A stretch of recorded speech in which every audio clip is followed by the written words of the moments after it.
주님께서 오늘도 우리를 내 것이라 말씀하시면서 두려워하지 말라고 우리에게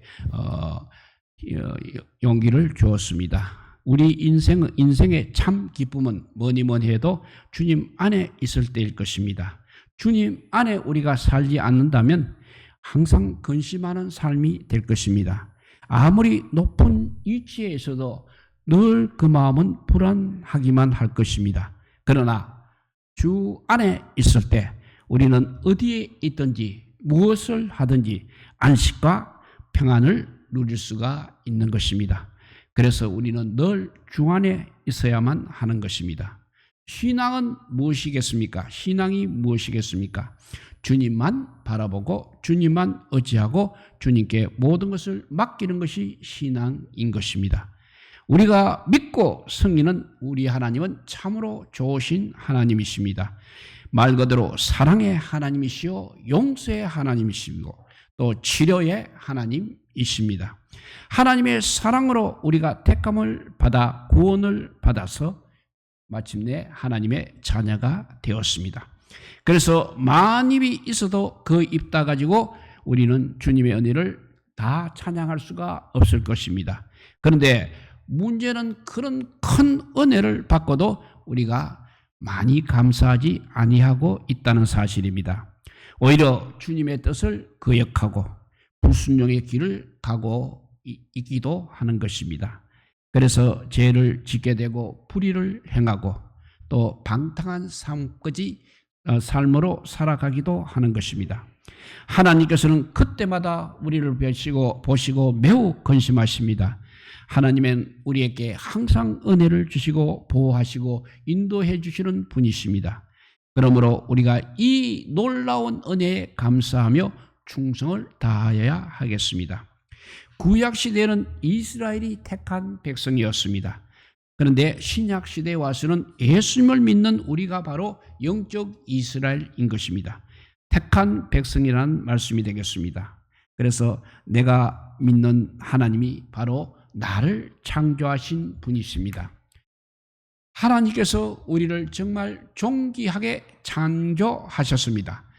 온 우주 만물을 만드신 하나님께서 우리를 맨 마지막에 흙을 빚어 그 코에 하나님의 생기를 불어 넣으시고 그 귀한 그 하나님의 생명을 주셔서 온 인류를 정복하고 다스리며 살게 하신 것입니다. 그래서 오늘 1절에 보니까 야곱아 너를 창조하신 여호와께서 지금 말씀하시느니라. 이스라엘아 너를 지으신 이가 말씀하시니라. 너는 두려워하지 말라. 내가 너를 구속하였고 내가 너를 지명하여 불렀나니 너는 내 것이라 했습니다. 그런데 여기서 야곱아라고 불렀습니다. 이 야곱아라고 부를 때는 야곱이라는 이름 속에는 하나님의 언약이 들어있다는 뜻입니다. 야곱의 이름의 뜻은 남의 발꿈치를 잡다라는 뜻이 담겨 있습니다. 그러니까 남의 발꿈치를 잡으니까 굉장히 이기적이요 자기 중심적이고 또 욕심장이라는 것입니다.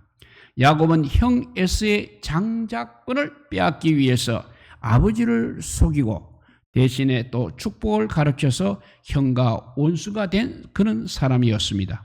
그래서 할 수 없이 집을 떠나서 20년 동안 하란 외삼촌 집에서 지내야만 했던 것입니다. 20년 후에 돌아올 때 그는 야복강 나루터에서 천사와 실험을 하게 됩니다. 그때 환도뼈가 위결이 되어서 자신은 그야말로 완전히 깨어지게 되는 것입니다. 천사와 실험하면서 그래도 하나님으로부터 이스라엘이라고 하는 이름을 받게 됩니다. 여기서 이스라엘이라는 뜻은 승리자라는 이름과 함께 황태자라는 호칭을 받았습니다. 그것은 바로 하나님과 겨루어 이긴 자라는 말입니다. 이제 사기꾼이 변하여 하나님의 사람, 또 기도의 사람, 승리의 사람으로 하나님의 황태자가 된 것입니다. 우리들은 야곱 같은 인생이었습니다. 그런데 하나님께서 우리를 변화시켜 주셔서 이스라엘 같은 존재로 만들어 주시는 것입니다. 하나님께서는 우리가 죄와 허물과 패역이 많이 있지만 그 허물과 패역을 보지 아니하시고 변함없이 사랑하고 계십니다. 우리가 주님을 사랑하는 마음을 보시고 우리에게 복을 내려주신다는 것입니다. 오늘 이사야 43장을 기록할 당시 이스라엘 백성들은 포로 생활 가운데 있었습니다. 그들에게는 정말 소망 없이 절망 가운데 있었습니다. 그런데 그들에게 이제 꿈과 희망을 주시는 것입니다. 뭐라고 꿈과 희망을 주냐 하면 내가 너를 지었다. 내가 너를 창조하였다. 그러니 너는 내 것이라고 정말 꿈과 희망을 주셨습니다. 창조주 하나님께서 변함없이 우리를 사랑하고 계신다는 것입니다. 우리의 일생을 놀라운 축복에 그 예비된 그것으로 우리를 반드시 인도하여 주신다는 말씀이 되겠습니다. 그래서 내가 믿는 하나님은 나를 창조하신 분이십니다. 두 번째로 우리는 구속받은 주님의 것임을 잊지 말아야 하겠습니다. 1절에 다시 한번 보면 내가 너를 구속하였고 라고 하였습니다. 이 구속이란 말은 값을 지불했다는 말이 되겠습니다. 누군가 빚 때문에 팔려가게 되면 반드시 돈을 주고 찾아옵니다. 그것을 우리는 구속이라고 하는 것입니다. 내가 너를 구속하였고 내가 너를 값을 주고 사셨다는 것입니다. 내가 너를 구속하였다는 것은 내가 너를 값을 주고 사셨다는 것입니다. 내가 너를 지명하여 불러나니 너는 내 것이라고 하였습니다. 그리고 주님께서 우리를 붙들어 주시고 우리에게 두려워하지 말라고 말씀하시는 것입니다. 이사야서 41장 13절에 보면 이런 말씀이 있습니다. 너는 나 여호와 너의 하나님이 너의 오른손을 붙들고 너에게 이르기를 두려워하지 말라. 내가 너를 도우리라고 하셨습니다. 우리를 택하여 부르시고 하나님의 자녀라고 하는 귀한 이름을 주셨으니 우리는 감사할 것밖에 없는 것입니다. 그리고 이사야서 45장 4절에 보면 내가 나의 종 야곱 내가 택한 자 이스라엘 곧 너를 위하여 너의 이름을 불러 너는 나를 알지도 못하였을지라도 너에게 칭호를 주어놓으라고 하였습니다. 우리가 아직 주님을 몰랐을 때 주님께서 우리를 택하셨고 또 우리를 하나님 자녀로 만들어 주셨다는 말씀입니다.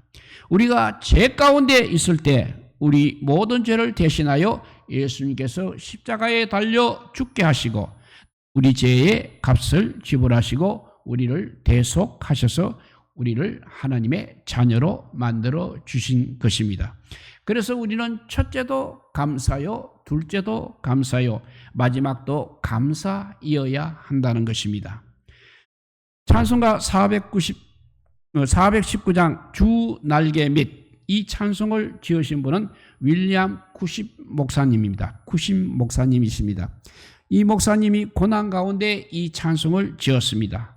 결혼한 지 10년이 되었을 때 사모님이 점점 아프시더니 제대로 치료를 받지 못하고 돌아가시게 되었습니다. 거기서 시련이 끝나지 않았습니다. 너무나 목회하느라고 과로해서 몸이 상하여서 점점 말을 할 수가 없게 되었습니다. 말이 나오지를 않는다는 것입니다. 아내도 잃고 목소리도 나오지 않고 있었습니다. 이제는 내가 어떻게 주님의 일을 하나? 이제 모든 것이 다 끝났다 포기하고 있었습니다. 그런데 주님의 음성이 들려왔습니다.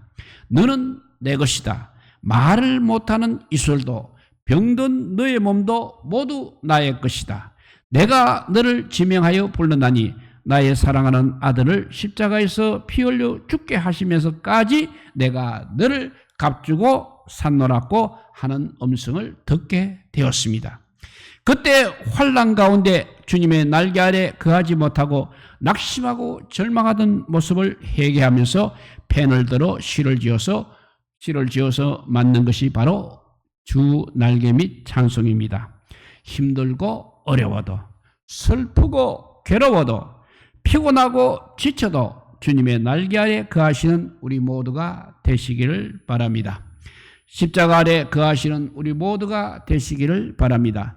주님께 모든 것을 맡길 때 주님은 그 사랑의 품으로 우리를 다 안아 주실 것입니다. 오직 우리는 주님의 것임을 잊지 마시기 바랍니다. 이렇게 내가 믿는 하나님은 나를 창조하신 분이라고 했습니다. 두 번째는 우리는 구속받은 주님의 것임을 항상 잊지 말아야 하겠습니다. 세 번째는 우리 하나님은 우리를 보호하시고 우리를 존귀하게 하시는 하나님이 되십니다. 2절입니다. 너가 물 가운데로 지날 때 내가 너와 함께 할 것이라. 강을 건널 때 물이 너를 침몰하지 못할 것이며 너가 불 가운데로 지날 때 타지도 아니할 것이요 불꽃이 너를 사르지도 못하리니 했습니다. 이스라엘 백성들이 430년 동안 애굽에서 종살이하다가 출애굽하여 나가는데 그 앞에 홍해가 가로막혀 있었습니다. 뒤에는 바로의 군대가 따라오고 있습니다. 홍해 바다가 앞을 가로놓여 있는 것입니다. 이제 앞으로 가면 바다에 빠져 죽습니다. 뒤로 가자니 바로의 군대가 추격해 오고 있습니다. 저들이 불안하여 떨며 소리쳤을 때 하나님께서는 너희들은 가만히 있어서 내가 오늘날 너희에게 행하시는 그 구원하심을 보아라고 하였습니다. 그리고 이제 홍해를 가르셨습니다. 물을 길처럼 건너게 하셨습니다. 다음에 또 가나안 입구에 가서 또 요단강이 가로막혔을 때 요단강을 갈라서 요단강을 건너게 해 주셨습니다. 또 바벨론의 포로로 끌려갔던 다니엘의 세 친구가 금신상에 절하지 않음으로 말미암아 풀무불에 던져졌습니다.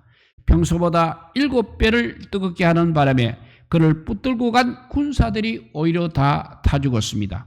그런데 그 불구덩이 속에서도 이 세 사람은 머리털 하나 타지 아니하고 그들을 묶고 있던 밧줄만 다 사라지고 그 안에서 춤을 추었습니다. 거기에 또 하나님의 아들이 나타나서 이 세 사람과 같이 춤을 추게 됩니다. 그분이 바로 구약에 나타난 예수 그리스도이십니다. 그들을 불구덩이에서 구원해 주신 하나님이십니다. 그러니까 하나님이 우리의 아버지가 되십니다. 불의 시험도 물의 시험도 우리는 넉넉히 이기게 하신다는 것입니다. 그러니 절대로 두려워하지 마시기 바랍니다. 환난을 두려워하지 마시기 바랍니다. 문제를 두려워하지 마시기 바랍니다. 어떤 어려움이 우리에게 다가온다고 해도 절대로 두려워하지 말고 믿음으로 나아가는 우리 모두가 되시기 바랍니다. 그래서 주님은 이렇게 말씀하십니다. 두려워 말라 내가 너와 함께 하느니라 했습니다.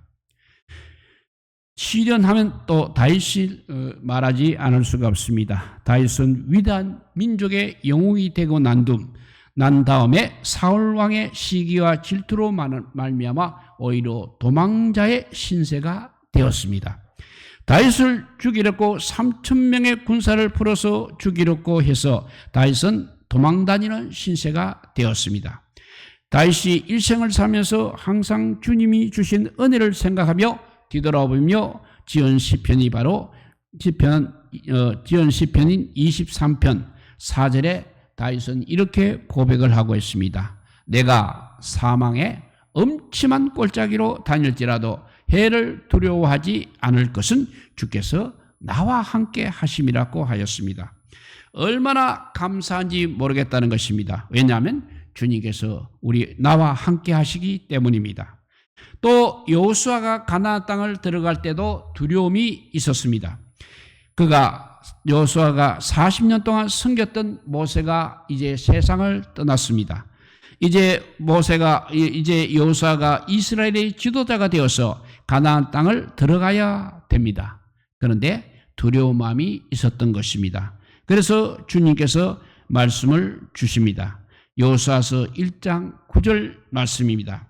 내가 너에게 명령한 것이 아니냐. 강하고 담대하라.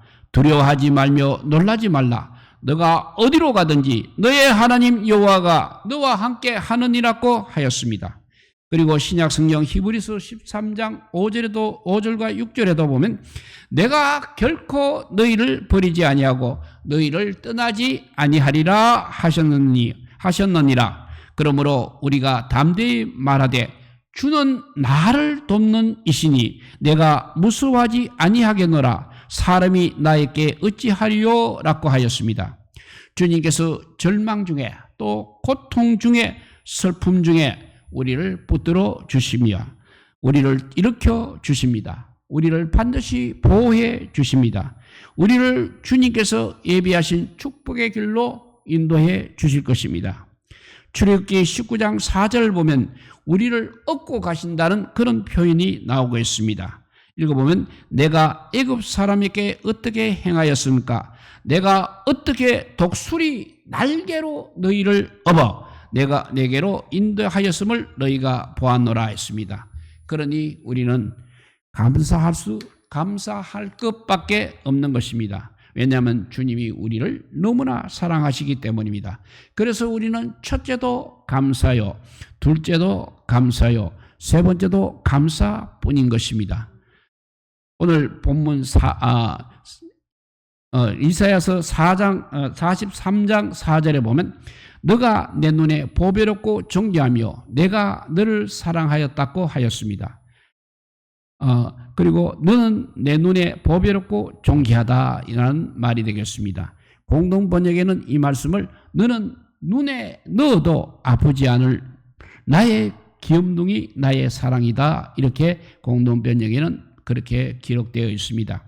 주님이 우리를 눈에 넣어도 아프지 않을 만큼 우리를 그렇게 사랑하시는 주님의 귀한 자녀인 것입니다. 그리고 주님은 또 말씀하십니다. 너는 내가 참 보배롭고 존귀하게 여기는 나의 귀한 자녀이다. 내 눈에 넣어도 아프지 않을 만큼 내가 너를 사랑하는 나의 귀한 자녀이다 라고 했습니다. 이렇게 우리는 하나님께 사랑을 받고 있습니다. 온 세상이 다 나를 버린다 할지라도 나를 버리고 떠난다 할지라도 주님께서는 나를 떠나지 않으시고 나를 붙들어 주시는 분이십니다. 우리 모두 예수님 안에서 새 피조물이 되었습니다. 그 말씀이 고린도후서 5장 17절 말씀입니다. 그런즉 누구든지 그리스도 안에 있으면 새로운 피조물이라. 이전 것은 지나갔으니 보라 새 것이 되었도다 라고 하였습니다. 보라 새 것이 되었도다. 그리고 새로운 피조물이 되었도다. 또 새롭게 변화된 하나님의 귀한 자녀가 되었도다라는 말씀입니다.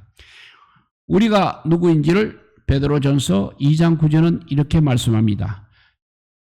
그러나 너희는 택하신 족속이요 왕같은 제사장들이요 거룩한 나라요 그의 소유가 된 백성이라고 하였습니다. 그래서 이제는 우리의 몫이 무엇이 되어야 하겠습니까? 바로 하나님의 영광을 돌리는 것이 우리 인생의 목적이 되어야 하는 것입니다. 마지막 7절에 우리 인생의 목적에 대해서 이렇게 말씀합니다. 내 이름으로 불려지는 모든 자, 곧 내가 내 영광을 위하여 창조한 자를 오게 하라. 그를 내가 지었고 그를 내가 만들었느니라고 하였습니다. 이제 우리는 하나님의 자녀로서 남은 생을 오직 하나님의 영광을 위해서 또 하나님의 기쁨을 드리기 위해 살아가는 주님의 복된 자녀로 반드시 살아야 하겠습니다. 하나님께 영광을 돌리며 살다가 장차 주님 앞에 가서 우리 모두가 정말 상을 받는 착하고 충성된 자라는 상을 받는 주님의 복된 자녀들이 다 되시기를 우리 주님의 이름으로 축복드립니다. 기도하겠습니다. 사랑의 하나님 감사합니다. 우리가 그냥 아버지 이렇게 이 세상에 아버지 변방에서 그렇게 살아가는 아버지 하자는 백성이 아니라 오늘 하나님의 아들이라고 하나님의 자녀라는 아버지 영광스러운 아버지 구원을 받았음을 아버지 우리에게 주님께서 말씀하여 주셨습니다. 그래서 새로운 피조물이 되었으니 이제는 우리가 해야 할 일은 이 세상 것 때문에 아버지 걱정하고 근심하는 것이 아니라 두려워하지 말라는 하나님께 영광을 돌리는 아버지 우리의 목적이 있습니다. 이 목적을 향해서 달려가는 우리 모두가 되게 하여 주시옵소서. 이 땅에 사람의 눈에 보기에는 비록 아버지 하찮은 존재인지 몰라도 하나님께서 보실 때는 정말 하나님께서 피로 값주고 사신 귀한 주의 종들입니다. 이제 두려워 말라 내가 너와 함께 하느니란 이 말씀 붙들고 아버지 이 세상에서 하나님 말씀대로 순종하여 살게 하여 주시고 새로운 피조물로서 하나님께 영광을 돌리는 삶이 우리의 인생의 최대 목적이 되어서 나아가는 자 되게 하여 주시옵소서. 그렇게 할 때 어디를 가든지 주님께서 인도하여 주시고 주 안에서 늘 기뻐하는 삶을 사는 우리 모두가 되게 하여 주시기를 간절히 빌고 원하올 때 우리 구주 예수 그리스도 이름으로 기도드리옵나이다. 아멘. 기도드립니다. 아멘. 419자임 찬양하겠습니다.